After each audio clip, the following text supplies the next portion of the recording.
Hi guys, and welcome back to my channel. Today I'm again with you to share my book recommendations for the month of February. Now, like January, I have two recommendations for you. So if you're interested in expanding your mind, exploring the world, and just learning something new, keep watching this video. Now, the first book recommendation that I have for you is a book that I read just last night. Actually, I read it early morning because I couldn't sleep. And I picked this book up, and it is a bunch of stories, and I love stories, but I also love stories with meaning. This book is called We Are Displaced by Malala Yousafzai. Now, all of you know Malala, you know her story, you know what she stands for. And this book in particular was interesting to me because she takes not only her story of being displaced from her home country of Pakistan, but she also takes the stories of other girls just like her who were displaced from their homes, who were displaced from their countries, who were displaced from their comfort zones, and who had to move to an entirely new place just because of circumstances. And we call these girls refugees.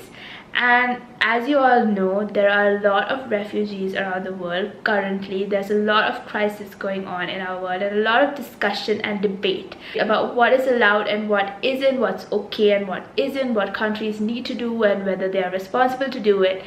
And in all that debate and discussion, I felt these stories had a personal impact on me, because these are stories of people just like you and me who had a home, who had a life, who had things they loved doing, who had schools that they went to, who had friends, and then for no real reason of their own, for no reason actually, they had to leave what they knew. They had to leave everything that they knew, and they had to move to another country just because they were forced out of their own and just because they needed to survive.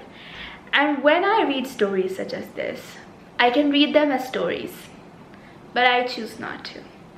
And when I read this story, what I think is, how privileged am I? And I know that privilege is to different degrees, it is relative. But I also know that stories such as these remind me of what's truly important, because many times in the book, these girls who have written and shared their words have said, "At least I was alive." And when I read that "at least I was alive" bit, which is repeated many times in different ways, I realize that just the fact that I am alive is a privilege. And it changes your perspective about how you see the world. It changes the perspective about how you see your own life. It changes your whole focus in your life, because you realize that the fact that you are alive is a gift.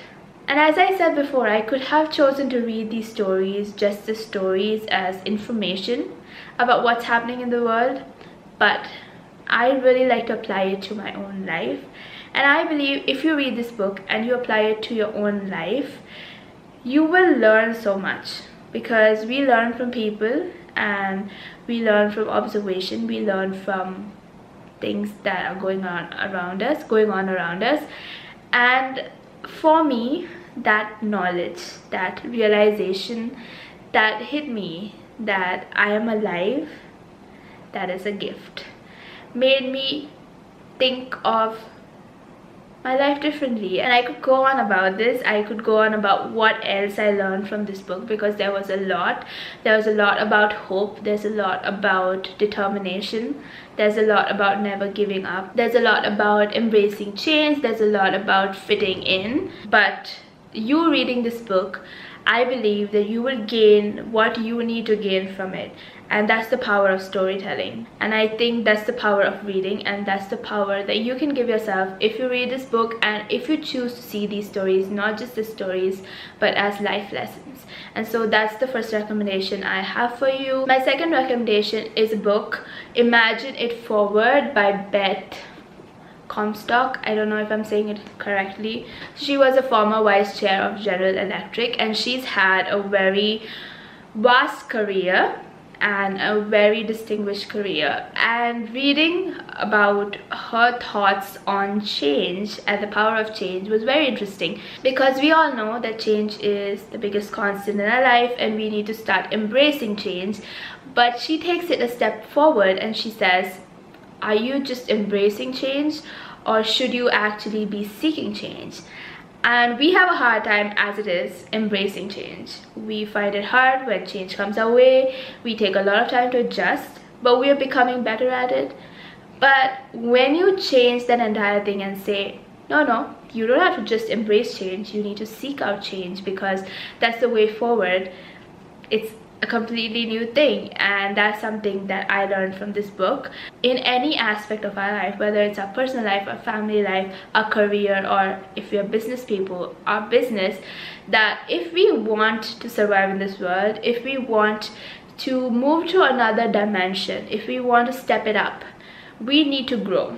And if we want to grow, we need to seek change, because getting out of our comfort zone is where change starts. And that's something that we are very bad at. We enjoy our comfort zone. We enjoy the comfort of whatever privilege we have right where we are at. But I notice, and I've heard a lot from other entrepreneurs and people who have been successful in their life, that it is the moments when you jump into the deep end that makes the biggest difference in your life. And I think that we all need to jump into the deep end. So if you're looking for something to shake up your life a little bit, to shake up your thinking process, your perspective on life, and shake up things as they are currently in your life, get you out of the comfort zone, then this is the book to read. If you're open to the process, I think that you will find that both of these books help you change your perspective about how you see things. And I think everything begins with a changed perspective. If you see things differently, if you visualize things differently than you are currently doing, you immediately change the way you behave and the way you think and the way you eventually act. And that is very important. So I believe that these two books are very powerful if you let them be powerful, because it's very easy to read books and skim over them and say, yeah, I know this, yeah, I've heard this, yeah, this is happening in the world, yeah, I know that this works for somebody. But applying it to your own life, that's where the power is actually seen. And if you like this video, please click on the like button down below and subscribe to my channel for book recommendations every single month of this year.